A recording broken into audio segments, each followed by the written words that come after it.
हमारे जितना भी आए पत्रकार भाइयों बंधु हैं सब उपस्थित हुए हैं, सबको नमस्कार और हार्दिक शुभकामना देना चाहता हूँ। आज हमारे देश में, नेपाल में जो परिस्थिति हुआ है और जो परिस्थिति चल रहा है, ये पिछला विगत 2008 से लेके आज 2025 चल रहा है।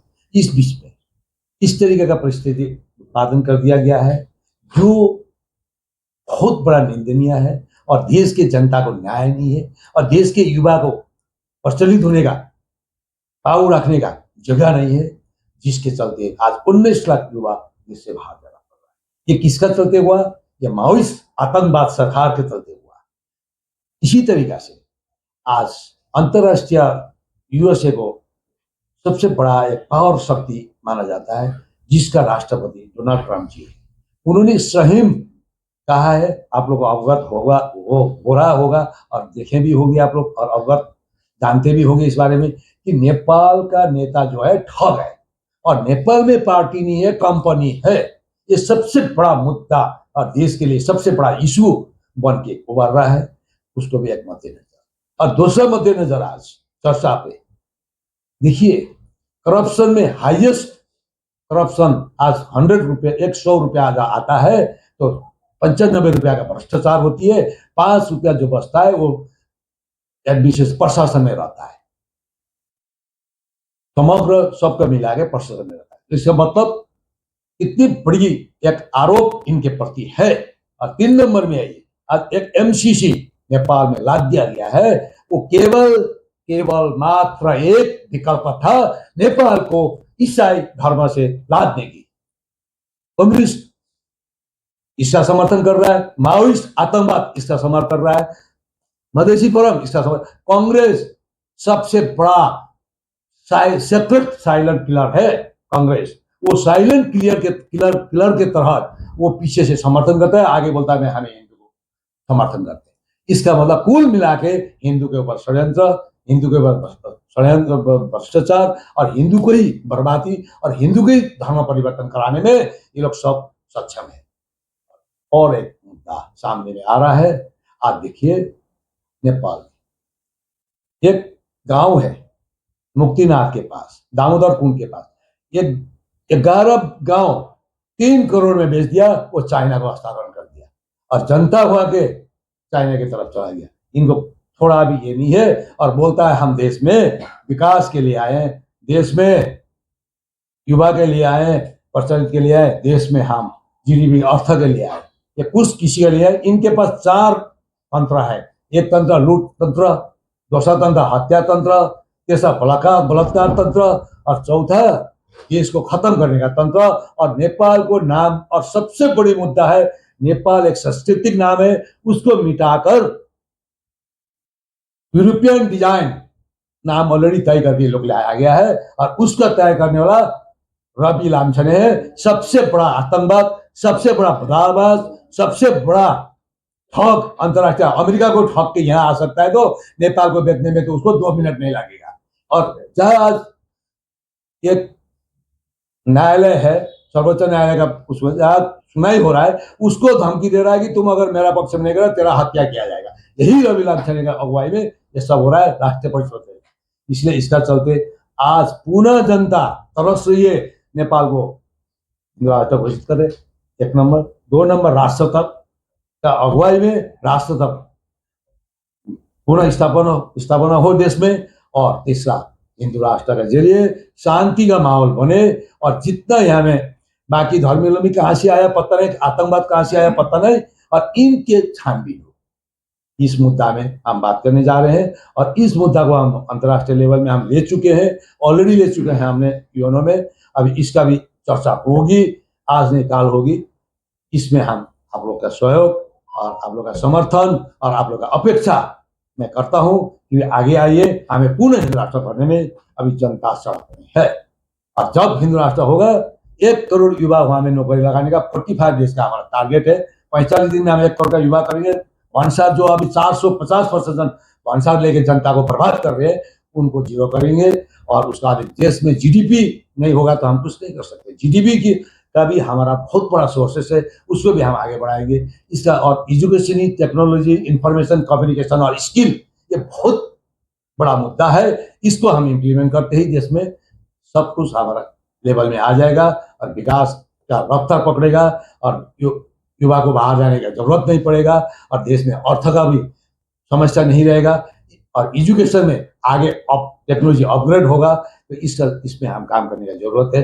इसीलिए आप लोग का समझ आया हूँ। आप लोग से निवेदन करता हूँ कि इसको आगे तक पहुंचाइए और आगे हम लोग काम करने की जरूरत है। देश में तरक्की का जरूरत है और अपने आप निर्भर, आत्मनिर्भर बोलता है उससे इंडिपेंडेंट। जब आप लोग इंडिपेंडेंट हो गया, पिताजी से बाहर आए तो खुद सेल्फ इंडिपेंडेंट हो गया। तो ऐसे मैं भी हुआ हूँ, पिताजी से बाहर आके इंडिपेंडेंट हुआ। ऐसे ही देश को भी इंडिपेंडेंट कराना अति आवश्यक है। सब मिलके एक प्लेटफॉर्म में होकर हम लोग आगे बढ़ना पड़ेगा। एक से कम कुछ नहीं हो सकता है। इसके लिए मैं सबसे समर्थन और हमारे आज हमारा प्रमुख अतिथि के तौर पे भोपाल सिंह चौधरी है, जिसने आज उत्तराखंड को बनाने में बहुत बड़ा क्रांतिकारी किया, आंदोलन किया और आगे आज उत्तराखंड इनके सामने में है।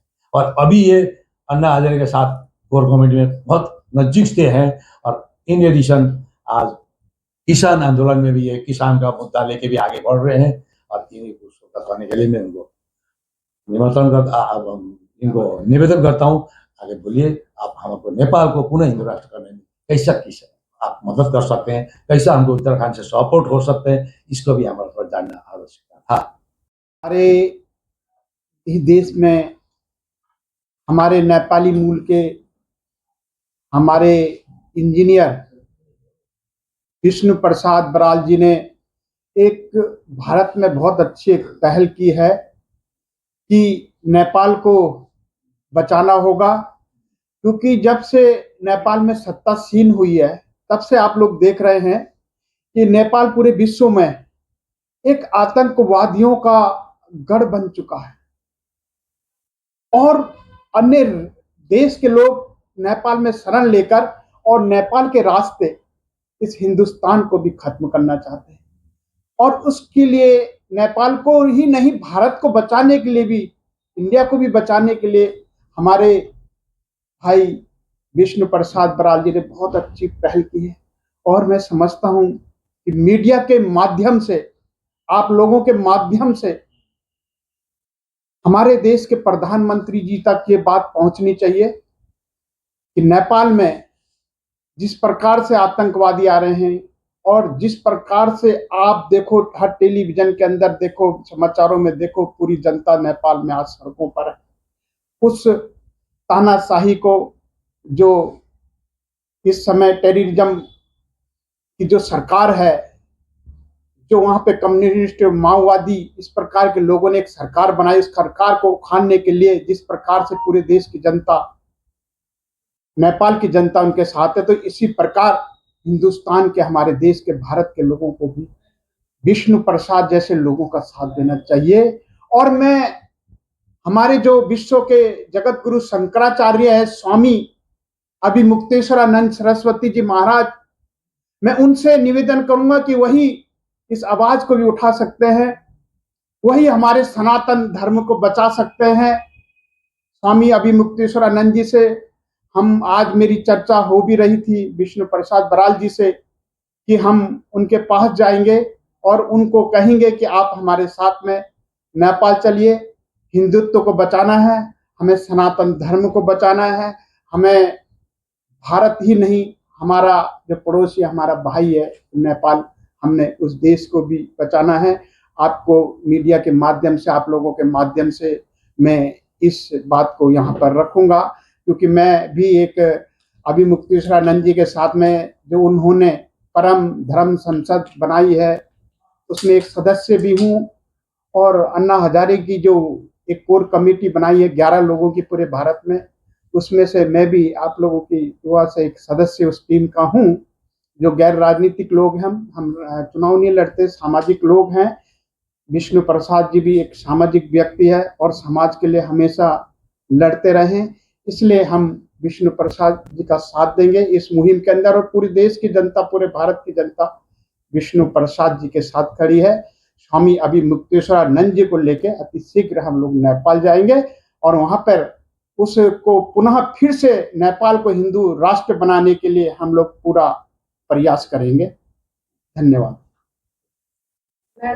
इसी के धन्यवाद। संपूर्ण मीडिया पत्रकार जो भी हैं यहाँ पे हमारे इस स्टेज में, संपूर्ण को नमस्कार।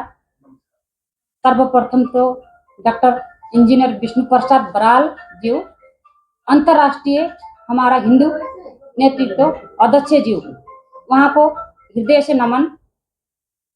मैं क्या कहना चाहती हूँ आप लोग को, सर्वप्रथम तो जैसे हमारे नेपाल में अभी बहुत दिन हो गया, 4 दिन हो गया, मतलब जो हमारे नारा जुलूस चल रहा है, रोड में सड़क में बैठे हैं लोग, जनता पूरा सारे रोड में है, वो चल रहा है। गणतंत्रवादी जो है, आतंकवादी बोलो नवाज सर जी ने, आतंकवादी नहीं पर वो गणतंत्र बोलते हैं उसको नेपाली में, वो लोग ने बहुत खत्म कर लिया है नेपाल में। ऐसा लोग कोई भी नहीं है कि नेपाल में, नेपाल देश को बचाएं, नेपाल देश को अच्छा से रख के सजाएं, जनता को सुख दें। जैसे हमारे नेपाल में अभी 3 करोड़ नेपाली हैं, उसमें से भी 1 करोड़ नेपाली नहीं है नेपाल में। विदेश में है, भारत में है, भारत की कौन सी जगह में नहीं है नेपाली, सारे जगह में नेपाली। कोई बुजुर्ग लोग डेथ हो जाएंगे तो 3 दिन 4 दिन तक घर में लाश रखना पड़ता है, उसका बेटा घर में पहुंचे तब उसको दाह मट्टी संस्कार कर पाते हैं। ये हालत हो रखा है अभी। तो वो तो अलग बात है, किसी को रोजी रोटी नहीं है नेपाल में, सारे लोग लेके पड़े, 12 पास हो जाएगा तो विदेश जाएगा, क्या इंडिया घुसेगा, कुछ भी नहीं है रोजी रोटी। कल कारखाना जितना था 10-12 था पहले, जब राजा के पाला में था, वो सारा बंद हो गया। शुगर फैक्ट्री था, साबुन फैक्ट्री था, ऐसे चप्पल की फैक्ट्री था, सारा चीजें बंद हो गया। अभी कहीं से रोजी रोटी आने वाला रास्ता भी नहीं है।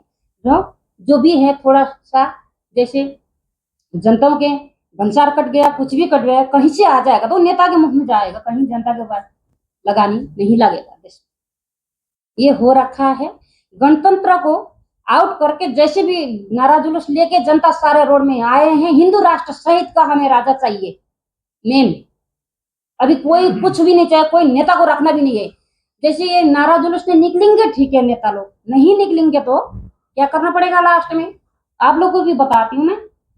साधु संत महाराज इंडिया नेपाल से भी उड़ला के ले जाके सारा ये नेताओं को निकाल के, हाथ पकड़ के भी खींच के भी निकाल के हमने राजा ला के गद्दी में रखना। क्यों? नेपाली जनता को नेपाल में रह मिलेंगे, लोग खा पाएंगे। जो विदेश में है जनता, उनको भी नेपाल में स्वदेश में आ जाओ, लौट के आना चाहिए, ये बोलना चाहती हूँ। अब ज्यादा तो नेता लोग की जैसे तो बात तो मैं नहीं कर पाती, एक गायिका हूँ, इतना राजनीति में मेरे को नहीं आता मेरे को इतना राजनीति में बात भी नहीं आता। कोई भी मेरा थोड़ा सा गलती हो गया बोलने माफ कर लीजिए। एक गायिका के रूप में नेपाली में बोलती हूँ, हिंदी तो पर मुझे इतना नहीं आता, तो भी समझ में नहीं आएगा। नेपालमा कोही भएन राष्ट्र शान्ति दिने, के गरेर होला हजुर जनताले जिउने। नेपालमा कोही भएन राष्ट्र शान्ति दिने, के गरेर होला हजुर जनताले जिउने। के गरेर होला हजुर जनताले जिउने। नेपाल देश थियो नि हजुर धर्म संस्कार बचाएको, उनै थिए राजाले संस्कारलाई सजाएको। नेपाल देश थियो नि हजुर धर्म संस्कार बचाएको, उनै थिए साँच्चै हजुर राजाले सजाएको। के गरेर खाने होला हाम्रो देश नेपालमा, ठुलो सङ्कट आयो हजुर नेपालीको जीवनमा। के गरेर खाने होला हाम्रो देश नेपालमा, ठुलो सङ्कट आयो हजुर नेपालीको जीवनमा। ठुलो सङ्कट आयो हजुर नेपालीको जीवनमा। नमस्कार। आज नेपालबाट घुम्नका लागि यहाँ दिल्ली आउँदा पनि एउटा यस्तो अनौठो अनुभव मलाई लायो, खुसी लायो। हिन्दू राष्ट्रको बारेमा इन्डिया यहाँ भारतमा बसेर पनि नेपालका बारेमा त यहाँका पत्रकार लगायत यहाँका बुद्धिजीवी लगायत यहाँका सम्पूर्ण दाजुभाइ दिदीबहिनी बुवा आमा इष्टमित्र सबैले नेपालप्रति माया देखाएको देख्दा ज्यादै खुसी लागेको छ। यसको नेतृत्व मेरै भाइ विष्णु प्रसाद बरालले गरेको देख्दा अझै खुसी छु। किन भन्दा भाइको नेतृत्वमा हिन्दू राष्ट्रको पुनर्स्थापना नेपालमा जसरी पनि हुनुपर्छ, राजतन्त्र जसरी पनि लाग्नुपर्छ। नेपाली जनताले साह्रै दुःख पाए। नेपाली जनताले नेपाली नेताका कारणले दुःख पाए। तर त्यो दुःखको हरण हिन्दू राष्ट्र र राजतन्त्रको स्थापनाबाट मात्रै मुक्ति हुन्छ भन्ने उद्देश्यले भाइले जुन त्याग र तपस्या गरिरहनु भएको छ, यसका लागि मैले भाइलाई धेरै धेरै धेरै धन्यवाद दिन चाहन्छु। र तपाईहरू पत्रकार मित्रहरूलाई पनि मैले यहाँहरू तपाईँहरूको साथ र समर्थन नेपालको यहाँ नेपालबाट चलेको नभइकन नेपाल भारतबाट सञ्चालित छ, यो कुरा पनि प्रष्ट छ। नेपालको चाबी भारतमा छ, भारतले चाबी जता घुमाउँछ नेपालको चाबी त्यहीँ हुन्छ। यो कारणले गर्दाखेरि यहाँहरूको पनि नेपालमा हिन्दू राष्ट्र ल्याउनु, राजतन्त्र ल्याउनु अथवा अन्य विकासका कामहरू ल्याउनु, सहयोग गर्नु, नेपाललाई सञ्चालित गर्नमा कसरी के गर्दाखेरि नेपाललाई सञ्चालित हुन्छ, यहाँका पत्रकार, यहाँका राजनीतिज्ञ, यहाँका बौद्धिक व्यक्तित्वहरू यहाँहरूको पुरा समर्थन भयो भने नेपाल पनि भारत सँगसँगै जान सक्ने अवस्था थियो। तर केही नेताका कारणले गर्दा आज हामी जस्ता नेपालीहरू जस्तै हाम्रै छोरा छोरी विद्वान 12+ पढिसकेका केटाकेटी छोराछोरी अहिले विदेशिनु पर्नको कारण नेपाली नेताका गल्तीका कारणले गर्दाखेरि विदेशिनु परिरहेको छ। नेपालको बौद्धिक क्षेत्र जति सबै अहिले विदेशमा छ।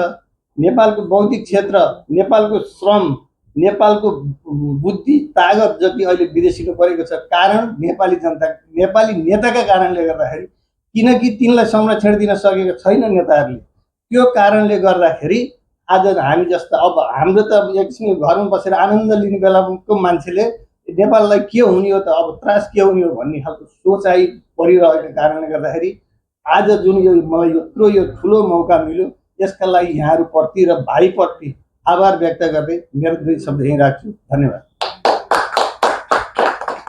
प्रश्न तो ये कि नेपाल में आप लोकतंत्र को हटाना चाहते हैं, तो ऐसा क्या रोड मैप है, ऐसी क्या विशेषता है राजतंत्र में जो लोकतंत्र में नहीं है? ऐसा आपको क्या लगता है, क्या ऐसा हो जाएगा? कोई पॉलिसी है, कोई रोड मैप है, कोई प्लान है?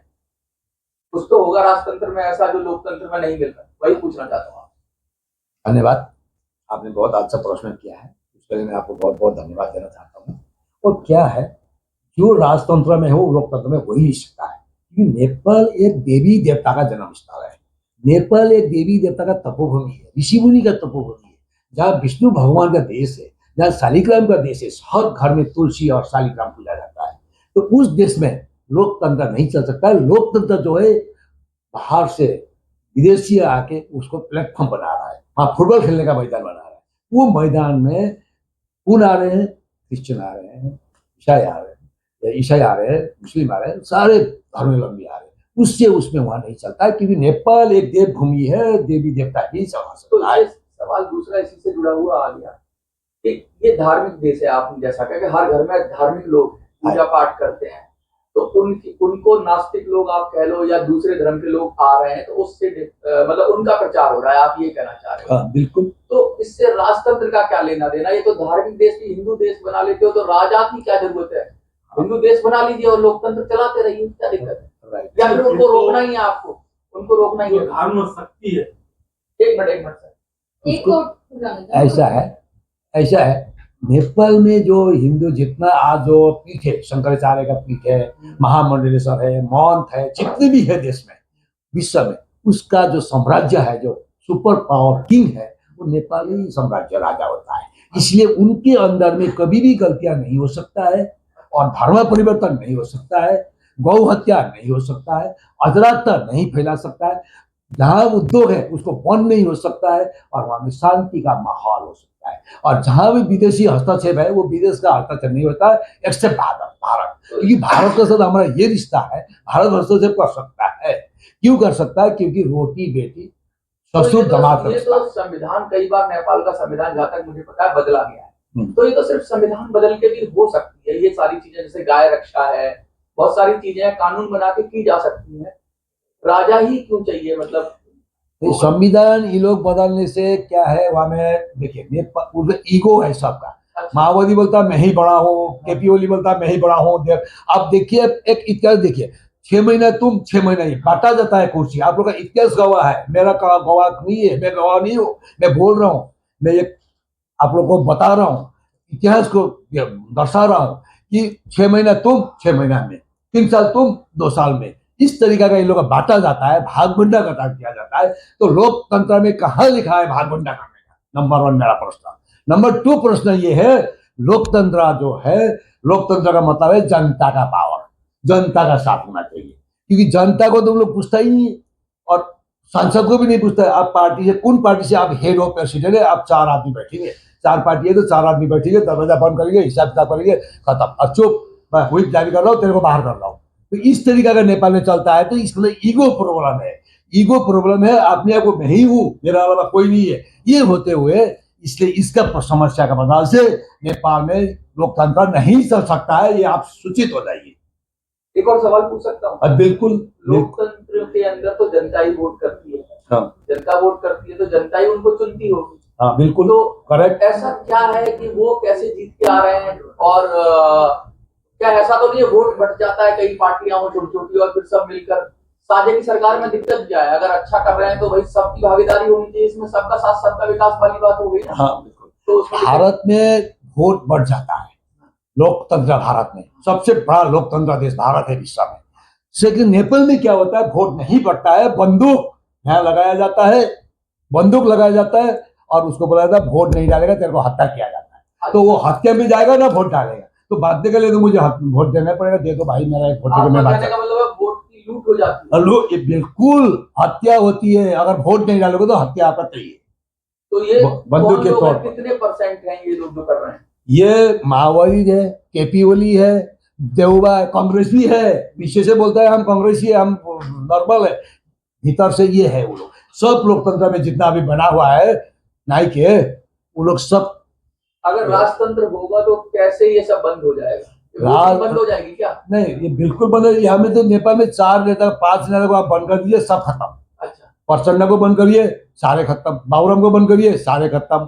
देवबा को बंद करिए, कांग्रेस सारे खत्म। उसका केपी ओली को बंद करिए, सारे खत्म। या तो नेता है आपको अपने वोट पे भरोसा नहीं है, राजा पे भरोसा, ये कहना चाहते हैं? वोट देने की मतलब वोट तो दिया ही नहीं जा रहा वैसे। नहीं, वो तो दिखाया ना इतिहास में। भरोसा का बात अभी मेरा प्रश्न नहीं है। हाँ। मेरा प्रश्न यह है कि ये दिखाया गया इतिहास, दर्शाया गया इतिहास। इतिहास में जो हो रहा था वो आज का 200 साल पीछे का। देखिए 1768 में इंडिया आजादी हुआ, 1768 में इंडिया आजादी हुआ, हिंदू किंगडम।